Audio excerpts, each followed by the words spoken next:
कहते हैं कहानियां और उसके पात्र हमें अपने आसपास ही मिल जाते हैं, दिखाई दे जाते हैं। बस उन्हें चुनना और संकलित करना पड़ता है। दोस्तों, मैंने भी ये कोशिश की है अपने आसपास के वातावरण में इसी के लिए कहानी लिखने की, जैसी भी है आपके सामने है। दोस्तों, कहानी बुनने में हुई अपरिपक्वता और त्रुटियों के लिए क्षमा कीजिएगा।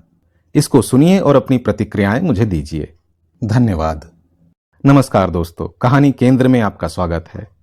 मेरा नाम है मलय भट्टाचार्य और आज आप सुनेंगे मेरी खुद की लिखी हुई एक छोटी सी कहानी, जिसका शीर्षक मैंने रखा है पॉलिश। नवीन जब दुकान पहुंचा, पसीने से तरबतर, थक कर चूर हो चुका था। जून महीने की चिलचिलाती धूप में रोज उसका यही हाल होता था। अब उसे जो नया काम मिला था, उसके लिए उसे घर से 17 किलोमीटर दूर साइकिल से जाना पड़ता, मगर वो हिम्मत बनाए रखता था। ये एक बैग और पर्स वगैरह की एक पुरानी प्रतिष्ठित दुकान थी उस क्षेत्र की। उसका काम था दुकान के गल्ले पर बैठकर सारे दिन लेन देन संभालना, और वो रात के 9 बजे फुर्सत पाता जब दुकान बंद होती। जरूरत पड़ने पर वो दुकान के कर्मचारियों की माल बेचने में कभी कभी मदद कर देता। यहाँ रहते रहते वो ये काम भी सीख चुका था। जब कभी दुकान में ग्राहक लंबे समय तक नहीं आते तो उसे अपना मनपसंद काम अर्थात आत्ममंथन करने का अवसर मिल जाता। वो बचपन की कुछ सुखद और वर्तमान की कुछ कड़वी यादों की भूल भुलैया में खो जाता। सामने सड़क पर आती जाती गाड़ियों की रफ्तार, आसपास की दुकानें और भागती लोगों की भीड़ देखते हुए वो अपने मन में नई नई धारणाएं बनाया करता। गर्मी की भयंकरता के बीच आज एक ऐसा दिन था जब सुबह से दुकान पर ग्राहकों का टोटा पड़ा था। सड़क पर घनघोर सन्नाटा पसरा था। 2-1 ग्राहक आए भी तो सौदा पटा नहीं। दुकान का अनुभवी बुजुर्ग सेल्समैन जोखूलाल अपना वर्षों का तजुर्बा उड़ेल कर भी सफल नहीं हो पा रहा था और बुड़बुड़ा रहा था। जाओ जाओ, देख लो दूसरी दुकानों में भी इतने अच्छे दाम में और कोई दे नहीं पाएगा आसपास, लौट कर यहीं आ जाना। सिर के ऊपर लटक रहे पंखे की बेअसर हवा फिर बिक्री ना होने से बड़ी उलझन की स्थिति बन रही थी। नवीन मन में मना रहा था कि धूप की धार में कुछ कमी हो और ग्राहक आएं ताकि स्थिति सामान्य हो सके। उसने समय का सदुपयोग करने के इरादे से अपनी पसंद की एक किताब अपने झोले से निकाली और उस पर अपना ध्यान केंद्रित करने लगा। 2-3 पन्ने पढ़ने के बाद उसने नजर घुमाई तो देखा जोखूलाल बेंच पर बैठे बैठे ऊंघ रहा है। कुछ समय बीते होंगे कि एक युवक हवा के झोंके की तरह अंदर आया और सन्नाटे को चीरता हुआ बोला, बैकपैक दिखाइए। अचानक हुए इस हमले से जोखूलाल हड़बड़ा कर खड़ा हो गया और पर्स दिखाना शुरू कर दिया। युवक बोला, पर्स नहीं चाचा, बैकपैक दिखाइए। जोखूलाल ने संभलते हुए पैंतरा बदला और 8-10 बैकपैक काउंटर पर बिछाते हुए दाईं से बाईं तरफ अपनी उंगली बैग पर रखता हुआ बोलना शुरू किया, देखो बेटा, इसकी प्राइस 1489 रुपए है। 42% डिस्काउंट के बाद 863 रुपए आता है। तुम 800 ही देना। ये वाला 899 का है। 20% छूट के बाद 719 रुपए आएगा, लेकिन तुम 700 ही देना। और इस वाले बैग की कीमत 687 रुपए है बेटा। 20% रिबेट के बाद 550 आता है, मगर तुम 525 ही रुपए देना बेटा। तुम लोग पढ़ने लिखने वाले स्टूडेंट हो। युवक बोला, गारंटी कितनी है बैग में? गारंटी नहीं, वारंटी होती है। किस चीज की वारंटी देंगे आप? हम नहीं देंगे, कंपनी देगी। मसलन कहीं से सिलन खुल जाए, भसक जाए या फट जाए चेन को छोड़कर, तो company free of cost repair कर देगी। युवक, जिस बैग की वारंटी है वो दिखाइए। ये वाली है तो 1489 वाली, 12 महीने की वारंटी है इस पर। कुछ देर तक बैगों की चर्चा करने के बाद, उलट पुलट कर देखने के बाद, उस युवक ने 313 रुपए वाला बैकपैक 20% छूट के साथ 250 रुपए में खरीदा और हाथ में लटक रहे झोले से कुछ कपड़े और एक जोड़ी जूता उसमें ठूंस कर खुशी खुशी वहां से चलता बना।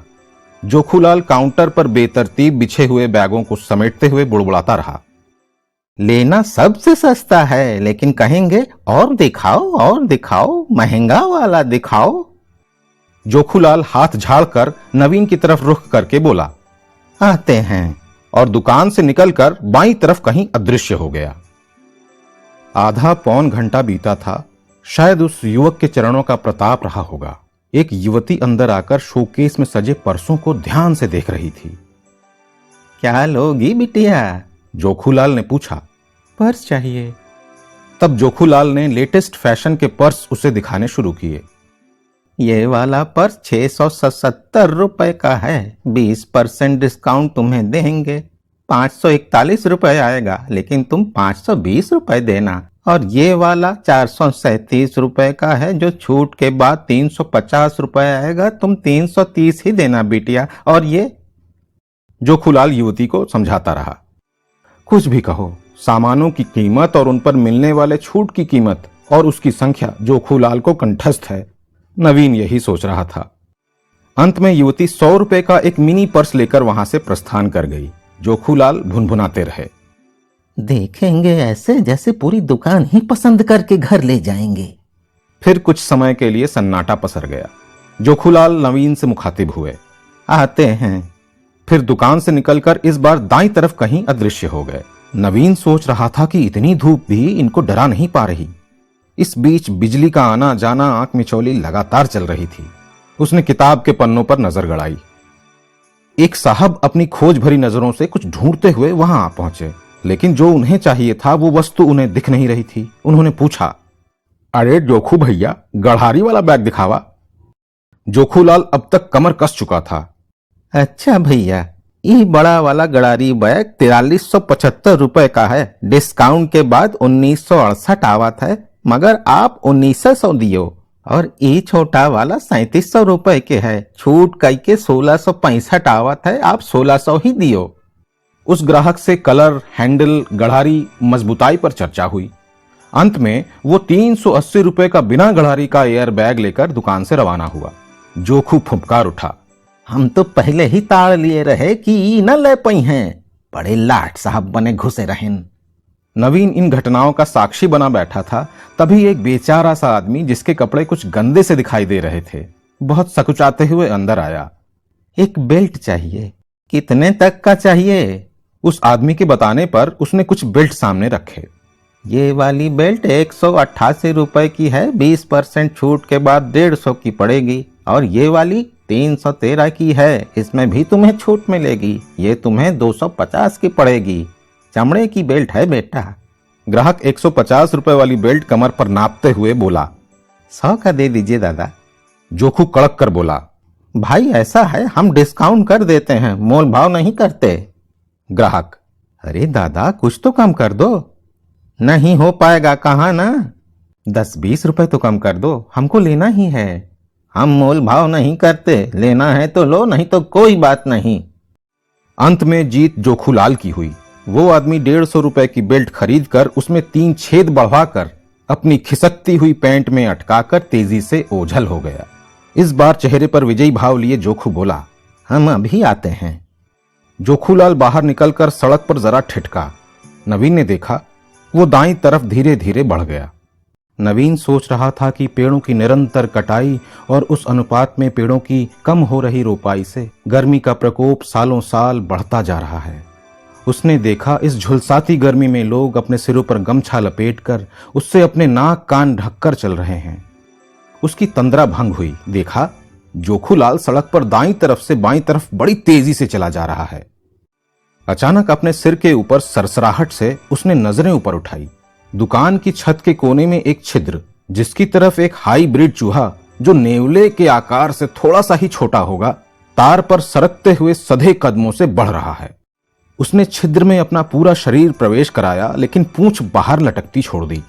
नवीन उत्सुकतावश उसकी हरकत देखता रहा। वो रोमांचित हो उठा। वो देख रहा था और सोच रहा था। 1 मिनट से भी ज्यादा समय तक वो चूहा अपना धड़ अंदर किए न जाने क्या करता रहा। उसे एक शरारत सूझी। उसने कुर्सी पर बैठे हुए हाथ ऊपर उठाकर जादूगर जैसे जोर से चुटकी बजाई और चमत्कार हुआ, पूंछ अदृश्य हो गई। जोखूलाल लौटा, अपनी बेंच पर पसर गया। कुछ देर में उसका सिर नीचे काउंटर पर टिका था। शाम होते होते सड़क पर लोगों की आवाजाही कुछ कुछ दिखने लगी। ग्राहक भी आने लगे। जोखूलाल उनको अपनी वांछित चीजें बेचता रहा, अपने चिरपरिचित अंदाज में, यानी गंभीर भाव से। ऐसा नहीं था कि वो मुस्कुराता नहीं था। ग्राहक जब कोई वस्तु खरीदता और उसके मन मुताबिक कहना मानता, तब उसके अंदर का बांकपन निखर कर बाहर आ जाता और चेहरे पर 220 वोल्ट जैसी चमक पैदा हो जाती। सड़क पर स्ट्रीट लाइटें जगमगा रही थीं। मोटर गाड़ियों के हेडलाइट एक छोर से दूसरे छोर पर तेजी से भाग रहे थे। लोग हाथों में थैले लिए बाजार में निकल रहे थे। युवतियां चाट फुल्की के ठेलों पर टूट पड़ी, उसको घेरे खड़ी, अपने हाथों में पत्तों की बनी छोटी छोटी कटोरियां लिए, और फुल्की वाला बड़ा मग्न होकर जलजीरा चटक बनाने के लिए मसाले छोड़ता जा रहा था। नवीन थोड़ा सतर्क हुआ। 3 महिलाएं दुकान के बाहर बतिया रही थीं। कुछ मशविरा करने के बाद तीनों ने अंदर प्रवेश किया। एक ने दूसरी से कहा, देखा, हम कहे रहे ना कि यहाँ पर्स मिल जाई। देखो, लगा है ना एक से एक। तीनों ने शोकेस में सजे पर्सों पर नजर दौड़ाई, फिर पूछा, दादा, पर्स चाहिए? पर्स के तो दुकान है, काहे ना मिली? लगा तो है शोकेस में, पसंद कर लो, हम दाम बता देते हैं। उन्होंने दुकान के रैक में सजे पर्सों को निहारा। हर रंग के छोटे बड़े पर्सों को हाथ में लेकर या कंधों पर टांग कर दुकान में लगे बड़े से आईने में अपना रूप देखा और इठलाई। नवीन ने देखा जोखूलाल बड़ी तन्मयता से एक एक पर्स की खूबी और दाम बता रहा है। हालांकि जिन पर्सों को वो खुद खरीद कर लाता था उसकी तारीफ करता और बाकी के बारे में पूछने पर ज्यादा उत्साहित नहीं दिखता। अरे ये वाला ले जाओ ना, ये पपड़ी छोड़ेगा ना उधड़ेगा और ना इसकी शाइन जाएगी। दादा, ये मरून वाला भी अच्छा दिख रहा है। ये उतना अच्छा नहीं है जितना कि पहले वाला। अगर ले रही हो तो अपने भरोसे ले जाओ, मुझसे मत पूछो, फिर हम जितना कहें उतना मानो। एक महिला दूसरे से, तुम बताओ जी, ये वाली लूं या वो वाली? दूसरी महिला ने कहा, वो वाली अच्छी तो बहुत है पर दाम कुछ ज्यादा है। तीसरी महिला जो अब तक चुप थी बोली, तो क्या हुआ, एक बार पैसे लगाओ तो अच्छी चीज में लगाओ। हंसते हुए बोली, तुम्हारे जीजा से मैं ऐसे ही वसूलती हूँ। क्यों दादा, आप जो बता रहे थे वो सबसे अच्छी वाली है ना? और जैसे पूरी दुकान चमक उठी, जोखूलाल ने अपनी बत्ती सी निकालकर कहा, और नहीं तो क्या, पर्स हाथ में उठाते हुए, ये वाली बड़ी प्यारी चीज है। इसका कलर देखो, चमक देखो, हैंडल कितनी मजबूत है। बेल्ट लंबी छोटी अपने मन मुताबिक कर सकते हैं। बहुत मुलायम मटेरियल की बनी है और ये आप पर जंचेगी भी खूब। शीशे में देखो। महिला, इतनी महंगी खरीदें पर जल्दी खराब ना हो जाए। जोखू, क्या बात कर रही हो आप लोग? ये ना पपड़ी छोड़ना है ना उधड़ना है और ना इसकी शाइन ही जाएगी। और जब साल 6 महीने में इधर से गुजरो तो ये प्योर लेदर तो है नहीं, फिर भी ये महंगी बहुत है। एक महिला ने बात काटी, अरे जो पर्स दे रहे हैं ना, याद रखोगी, प्योर लेदर नहीं है तो क्या हुआ, लेदराइज्ड पर्स तो है ना, दाम तो इतना होना ही है। इसकी ना पपड़ी छोड़नी है ना। आप दाम सही नहीं लगा रहे हैं, सही लगाइए तो खरीद लें। जोखू, सही ही तो लगा रहे हैं। पूरे बाजार में हमसे अच्छा पर्स कोई दे नहीं पाएगा। सहूलियत भी तो दे रहे हैं। जब भी साल 6 महीने में इधर से गुजरो तो। नहीं, और कम लगाइए दादा, तभी लेंगे। देखिए जी, पर्स की कीमत है 1650 रुपए, उसमें 20% की छूट हम आपको दे रहे हैं, 1320 रुपए आएगा। महिला, डिस्काउंट तो ठीक है लेकिन दाम कुछ कम करिए दादा। जोखूलाल ने कुछ सेकंड मन में हिसाब लगाया, फिर 1320 रुपए में 70 रुपए कम करके 1250 रुपए का पर्चा बनाकर कहा, लीजिए, अब खुश? साथ ही जोड़ा, और जब भी इधर से गुजरिए साल 6 महीने में तो फ्री। हम आपकी बात मान गए, अब आप हमारी बात मानिए दादा। 1000 में दे दीजिए बस, आप भी खुश हम भी खुश। जोखू बमक उठा, ऐसा है आप छोड़ दीजिए, रहने दीजिए इसे, लगता नहीं कि आप खरीद पाएंगी। जोखूलाल ने काउंटर पर बेतरतीब फैले पर्सों को अचानक समेटना शुरू कर दिया। चेहरे की मुस्कुराहट वापस तिजोरी में बंद हो गई। तीनों महिलाओं ने आपस में कुछ देर मंत्रणा की और रोमांचित स्वर में कहा, पर्स तो बहुत पसंद है दादा, लाजवाब है, पर दाम थोड़ा बजट से बाहर जा रहा है ना, इसलिए सोच रहे थे। जोखू थोड़ा मुलायम होते हुए बोला, सोचो मत बिटिया, ले डालो। जो पर्स दे रहे हैं ना, 8-10 साल यूज करोगी लगातार। ना उधारना है ना पपड़ी छोड़ना है, और जब कभी इधर से साल 6 महीने में गुजरो तो फ्री में। मेरे पास 800 हैं, तुम्हारे पास कुछ और हैं क्या, देखो तो। एक महिला ने दूसरे से पूछा। दूसरी ने अपना पर्स खंगालते हुए कहा, तुम खरीद लो, पर्स है मेरे पास 400 रुपए। फिर जोखू की तरफ मुखातिब होते हुए बोली, दादा कुल जमा 1200 रुपए ही हैं हमारे पास, ले लीजिए ये, मना मत करिए, और पर्स दे दीजिए वो ब्राउन वाला। आपस में एक दूसरे की ओर देखती हुई महिलाएं बोली, अब तो घर लौटने का किराया भाड़ा भी नहीं बचा, बहुत दूर से आते हैं हम लोग आपकी दुकान पर, कहीं और नहीं जाते हैं। अच्छा चलो ले लो, तुम लोग भी क्या याद करोगी। महिलाएं खुशी से चहक उठी। जोखूलाल ने एक थैले में रखकर पर्स उनकी ओर बढ़ाया तो उनमें से एक बोली, दादा इतना छोटा थैला दे रहे हो कि सामान उसमें से बाहर निकला जा रहा है। जोखूलाल थोड़ी मुलायमियत, थोड़ी शर्मिंदगी से बोला, माफ करना, बड़ा थैला अभी खत्म हो गया है, नहीं तो जरूर दे देता, ऑर्डर दिया है बनने को। पर्स का पेमेंट हुआ। महिलाएं जाने के लिए मुड़ी तो जिसने पर्स खरीदा था वो ठिठक गई और पलट कर पूछा, दादा आप कुछ बता रहे थे, कुछ फ्री में है। हाँ जी बिल्कुल, ये लेदराइज्ड पर्स है ना, ये ना उधड़ेगा ना पपड़ी छोड़ेगा और ना इसकी शाइन ही जाएगी। 8-10 साल यूज करोगी लगातार, और जब कभी साल 6 महीने में इधर से गुजरो तो फ्री में हमसे पॉलिश करवा लेना, फिर नया हो जाएगा।